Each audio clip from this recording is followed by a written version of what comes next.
Welcome to realacademy.net. My name is Anel Hammersma, and today I am speaking to the Queen of the World, Aleksandra Shymina, who is a systemic ritual facilitator and also a systemic constellations facilitator. Hi, Aleksandra, how are you?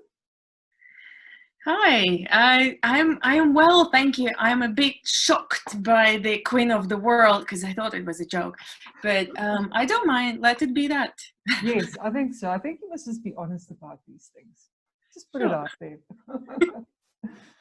So, Aleksandra, today, the question we wanted to ask you today is, what does it mean to be a good family constellations facilitator in your mind? What qualities does a person need to have, or what do they need to do to be a great family constellations facilitator? That's a very good question, isn't it? Well, the immediate two things that come to mind, or maybe even three things. One is the orders, the orders of love, as your theory, kind of theory, but also the guiding star. When you look at a constellation, sort of something that informs your hypothesis, your decision making, your testing, all that. And then the non-theory bit is trust. Trust to the field, trust to yourself, trust to the power and the wisdom of the group. Trust that everyone who needs to be there is there, and it's exactly right for this person, for this constellation. That everything that the client is bringing up is exactly right, that whatever you are hearing, that just that trust that you are not doing it alone, that you are not just relying on your own on your own knowledge, on your own theory, on your own feelings, but it's a wider, more intelligent force and container that is also holding you and is guiding you and supporting you. Okay, wait, before you continue, I have two questions already. Sure. So for somebody who doesn't know, what are the orders of love, and so what is happening in your brain when you walk into a constellation? How do you work with the orders in love in terms of using it as your guiding star, as you say? Okay. So if we're talking about facilitators and for facilitators, about facilitators, if whoever is watching this is calling themselves a facilitator but can't describe the orders of love, I am a little bit worried about this facilitator. Or at least this is how I've been trained, right? That's a must, and it is, it is something that informs you, and that is the basics of understanding what's going on in the field when you have the representatives and when you see the dynamic.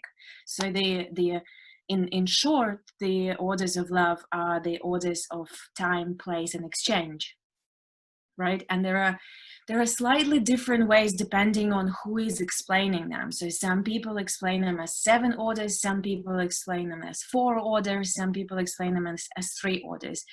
But to summarize it, the principles are, the radical inclusion. Whoever entered the system at any point in time, they have a place.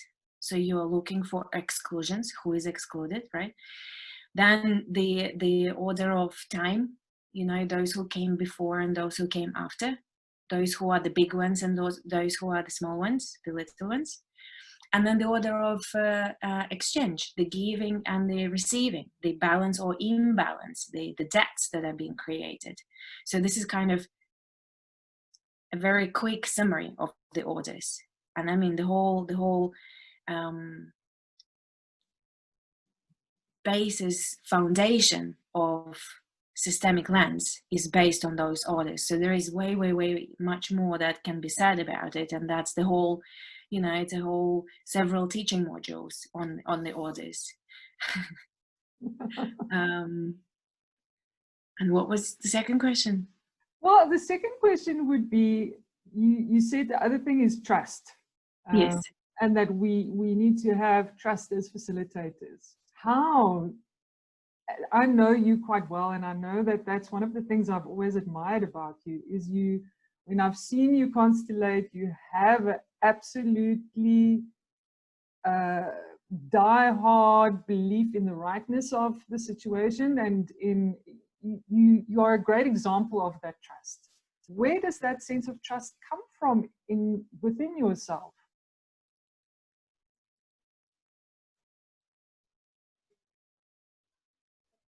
That's a very good question. Because I decided it's because you're Russian. Sure, I'm sure this is exactly why. All Russians are very trusting people, yes. There's like this certainty, there's this absolute clarity and certainty within you. Okay, so I think on a personal level, I have enough evidence of a good relationship I have with the field and the spirit world. I call that the spirit world because this is kind of the framework that I exist in. And for me, that evidence is enough to support me in believing that, yes, I am being guided, and yes, I am not doing it on my own. Right? So they're talking in the systemic world, they're talking about sitting with the unknown. It's much easier to sit with the unknown when you have the trust that this unknown is there for a reason, and that there is some intelligence that is going at some point to reveal to you what is behind the unknown. I don't know, I think it just makes life, not only constellations, but life much easier when you're not relying on just your own brain and your own, you know, capacities and your own energy. It's just way easier to exist like that. And also I think the evidence from the constellations themselves. So the more you are in the field, the more you are representing. Right? And to become a facilitator, I'm sure you've represented a lot. And as you are representing, you have this internal sensation of something informing your, you know, you're not inventing the representing role. It just emerges somehow, right? You step into it and it's there.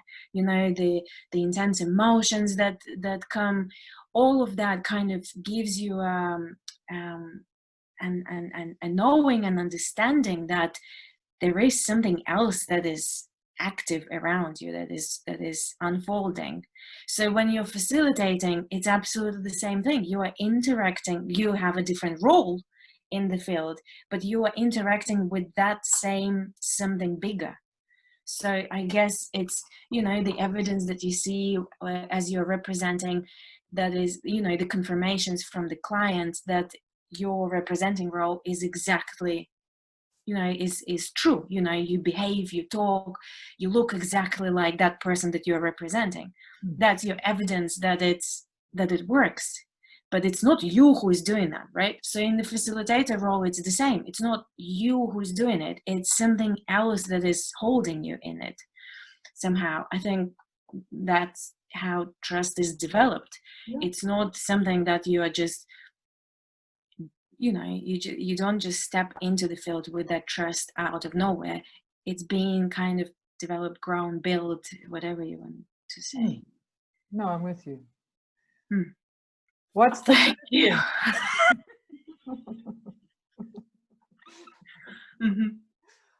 Very well answered. Well done. There was a third thing in the wings that we hadn't gotten to. What is it? Oh, you mean that I was going to say something else? Yes. Yes, I think the third thing was around the facilitator's capacity to be what they call to be hollow, to be fully, completely in the moment. And I think it also helps with trust, actually, when you're fully, completely in the moment. So when the client is sitting next to you, to be fully present with what the client presents, to from the physical, how they appear, to the words, to anything that rises in you, including your own stuff, right? Being aware of your own stuff and being able to put it on hold, represented next to you as something that belongs to me and is not for now, so just put it on hold and then continue with the client. So I think this capacity to be quiet within so that you can be fully receptive to everything that the client has, I think that also makes a good facilitator, rather than trying to jump ahead. Yeah.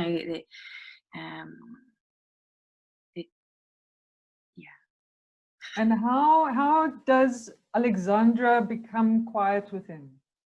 Who is that? You. How do you create that space within yourself? Is it something you've cultivated? Are you a meditator? Do you have some tips about how to kind of nurture that being with somebody? I do several things. I work with the space before we begin. So I enter I don't want to say the trance mode. It's not a trance mode. I just enter a very mindful mode as soon as I come into the room. So I work with the room a little bit to have it ready for anyone to walk in. I do a bit of praying before the workshop for everyone who is coming, for the ancestors of those who are coming, so that the spirit of the place is with us, all this kind of stuff. My background is also shamanic, so I kind of combine the two. And then when we begin the workshop, we begin with the meditation to completely go inside. And after that meditation, I straight away invite somebody to sit next to me, and I'm already in the right place for that. And then again, as I mentioned, if anything shows up that doesn't belong in the interview, but belongs to me, to somewhere else, I just put my cup down on the floor, representing whatever is not necessary right now, but it's coming up, so that I can deal with it later. But for now, I just put it on hold, and so that I can be fully available. That's a great tip. And how in that moment do you feel that this is something that doesn't belong? How do you tell?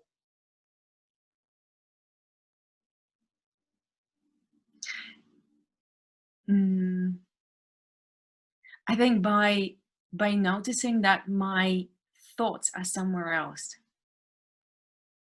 right? So, for example, if the client brings something that I know well, some issue that is also my issue in some way or form, right? So I just start noticing that in me something starts moving that is not about the client or their issue, but it's more about the issue's resonance with my own being. So that I need to take out and put on hold, so that it's not interrupting the process. Or sometimes there is something that's just present, that's distracting your attention, I don't know how to explain that, but there is something that would move my attention or thinking or awareness away from what the client is saying. You just find yourself distracted and you've missed half of the sentence. So that whatever it is, even if I can't immediately name it or understand it, I would and just becoming aware of it, I need to take this out as well, so that so that nothing at all interrupts my attention to the client in the moment. And then at some point, already in a constellation, I might realize that this is what was, and it could be something that belongs to the constellation. But I just couldn't, I didn't know that at the time, and it was too distracting.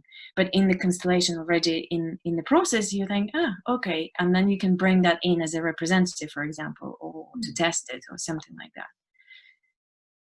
Right. Is there anything you would like to close with in terms of being a good facilitator?